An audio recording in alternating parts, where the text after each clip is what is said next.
എറണാകുളം കിഴക്കമ്പലത്ത് വോട്ടെടുപ്പ് ദിവസമുണ്ടായ സംഘർഷത്തിൽ പി.വി. ശ്രീനിജിൻ എം.എൽ.എക്കെതിരെ ആരോപണവുമായി സാബു എം. ജേക്കബ്.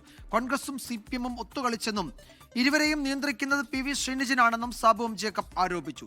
ക്യാമറ നിരീക്ഷണം ഏർപ്പെടുത്താനുള്ള ഹൈക്കോടതി ഉത്തരവ് നടപ്പാക്കിയില്ല എന്നും സാബു എം. ജേക്കബ് കുറ്റപ്പെടുത്തി. 2020 BJP-യുടെ നഴ്സറി സ്കൂൾ ആണ് എന്നായിരുന്നു പി.വി. ശ്രീനിജിന്റെ മറുപടി. വോട്ടെടുപ്പ് ദിനം വൈകിട്ടുണ്ടായ സംഘർഷത്തിൽ പി.വി. ശ്രീനിജൻ MLA-ക്കെതിരെയാണ് 2020 രംഗത്തെത്തിയത്. LDF-ഉം UDF-ഉം സംയുക്തമായി മത്സരിച്ചു. 2020 ഇല്ലാതാക്കാനായിരുന്നു ഇരു മുന്നണികളുടെയും ലക്ഷ്യം. ക്യാമറ നിരീക്ഷണം ഏർപ്പെടുത്താനുള്ള ഹൈക്കോടതി ഉത്തരവ് നടപ്പാക്കിയില്ലെന്നും ക്യാമറ കൈകാര്യം ചെയ്യേണ്ടവർക്കുള്ള പാസുകൾ മുക്കിയതായും ആരോപിച്ചു. കണ്ണൂർ മോഡലിൽ തെരഞ്ഞെടുപ്പ് അട്ടിമറിക്കാനായിരുന്നു ശ്രമമെന്ന് സാബു എം. ജേക്കബ്.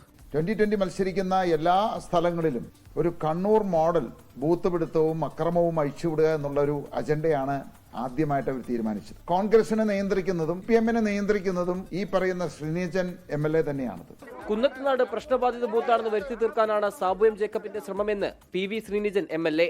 ശരിക്കും ഏകാധിപതി എന്ന് പറയുന്നത് സാബു ജേക്കബാണ്. സാബു ജേക്കബ് തീരുമാനിക്കുന്ന കാര്യങ്ങൾ നടപ്പിലാക്കുന്നു. സർക്കാരിന്റെ ഔദ്യോഗിക സംവിധാനം വരെ, അതായത് പഞ്ചായത്തിന്റെ ഔദ്യോഗിക സംവിധാനം വരെ സാബു ജേക്കബ് ഹൈജാക്ക് ചെയ്യുന്നതായിട്ടാണ് നമുക്ക് മനസ്സിലാക്കാൻ കഴിയുന്നത്. അതിനെതിരെ പ്രതികരിക്കുക എന്നുള്ളത് അവിടുത്തെ MLA എന്നുള്ള രീതിയിൽ ഞാൻ കൃത്യമായിട്ട് ചെയ്തു പോരുന്ന കാര്യങ്ങളാണ്. അതേസമയം വനിതാ മാധ്യമ പ്രവർത്തകർക്കെതിരെ ഉൾപ്പെടെ അസഭ്യവർഷം നടത്തിയതിലും മാധ്യമപ്രവർത്തകരുടെ പരാതിയിൽ പോലീസ് കേസെടുത്തു. CPM പ്രാദേശിക നേതാവ് ബിജു ഉൾപ്പെടെയുള്ളവർക്കെതിരെയാണ് കുന്നത്തുനാട് പോലീസ് കേസെടുത്തത്. 24 കൊച്ചി. ലോകത്തെവിടെയായാലും ഏത് സമയത്തും 24 വാർത്തകളും ഓഗ്മെന്റഡ് റിയാലിറ്റി പാക്കേജുകളും എക്സ്പ്ലെയിനറുകളും വിശദമായി കാണാൻ ഞങ്ങളുടെ YouTube ചാനൽ നിങ്ങൾക്ക് സബ്സ്ക്രൈബ് ചെയ്യാം.